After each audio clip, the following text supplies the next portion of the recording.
Good lyric, bad lyrics.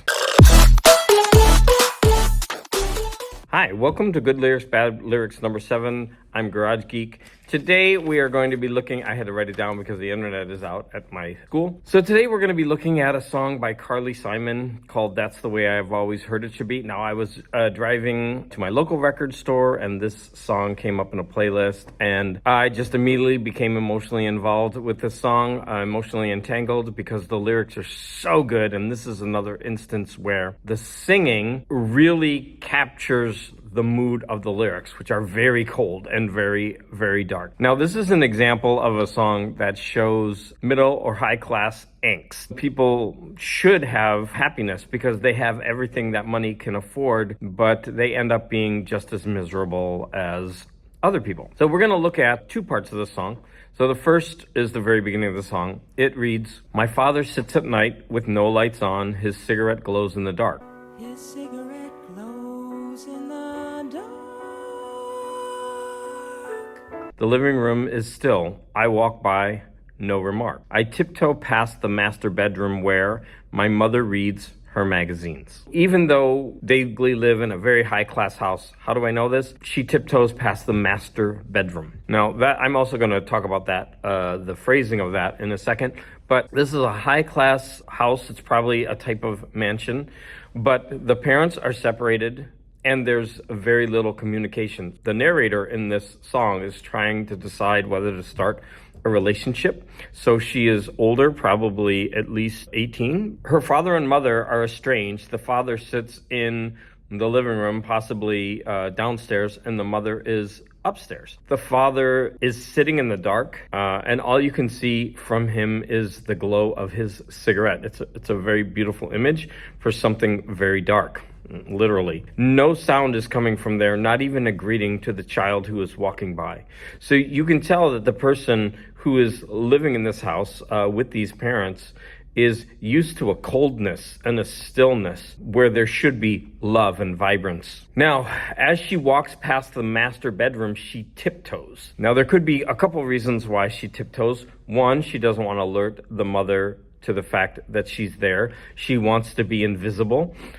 Because she just doesn't want to raise the kind of attention she will get, which is probably cold. It's better to not be acknowledged in this instance than to be acknowledged in a cold or a fake manner. And notice that she calls it the master bedroom. Instead of saying her parents' bedroom, which would show a little bit of intimacy or familial bonds, she calls it the master bedroom. And her mother is in there reading magazines. So again, there's a disconnect between the mother and the father. I just think these lyrics brilliantly open up the song because the narrator of the song has to make a decision whether to enter a relationship. All she has are models from her life, from her parents, other adults, and then the relationships of her maybe older friends and what they're going through.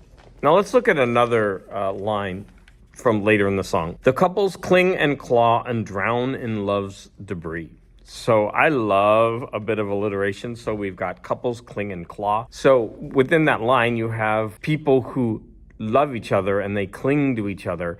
But over time, the love could grow cold, but they still hold on to each other and their love turns to clawing. And then drown in love's debris. You could argue that that's a mixed metaphor because if there's debris, how could you drown in it? Maybe you could be entombed in it or you could be suffocated by it.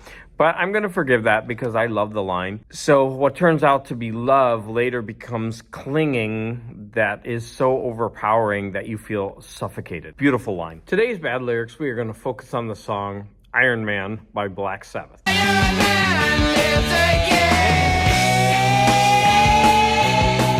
Now, everybody knows that this song rocks. It is a great song. And of course, it helped fuel the Iron Man movies. But when you examine these lyrics, I don't even know what's going on. It says, "I am Iron Man." And then all of a sudden, it shifts to he. Has he lost his mind? Can he see or is he blind? Can he walk at all? Or if he moves, will he fall? Are they looking at like a robot that's crazy? Has he lost his mind? Is he alive or dead? Has he thoughts within his head? We'll just pass him there. Why should we even care? So the first two stanzas, it's like people are looking at a statue and they're wondering if it's alive or dead or can it move. Now we get to some weird lyrics. He was turned to steel in the great magnetic field when he traveled time for the future of mankind. What? There's a statue robot Iron Man standing there, but this robot statue traveled through time and was turned to steel from a magnetic field. How does that work? And he came back in time to save the future of mankind, but he's just standing there stuck and he can't move and they don't know if he's crazy or alive. Now it shifts again. Now the time is here for Iron Man to spread fear. Vengeance from the grave kills the people he once saved. So we now know the reason why the Iron Man traveled through time, because his goal is to spread fear and to wreak vengeance. So I guess he's dead because he's gonna spread fear. Vengeance from the grave is going to kill people that he already saved. I don't understand that. In the last two stanzas, nobody wants him. They turn their heads away. Nobody helps him.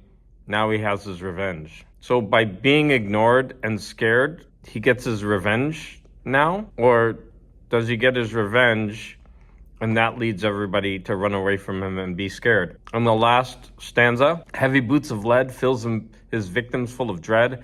Running as fast as they can, Iron Man lives again. Like, I don't understand the story of this. Like, what? Is he from the future? Is he alive? Is he crazy? How did he get his powers? He was a normal human that went through a magnetic field and turned to steel. So is he wearing armor or is he actually steel throughout? Like, I don't get this at all. What are these lyrics? So there you have it. Good lyrics, bad lyrics, number 7.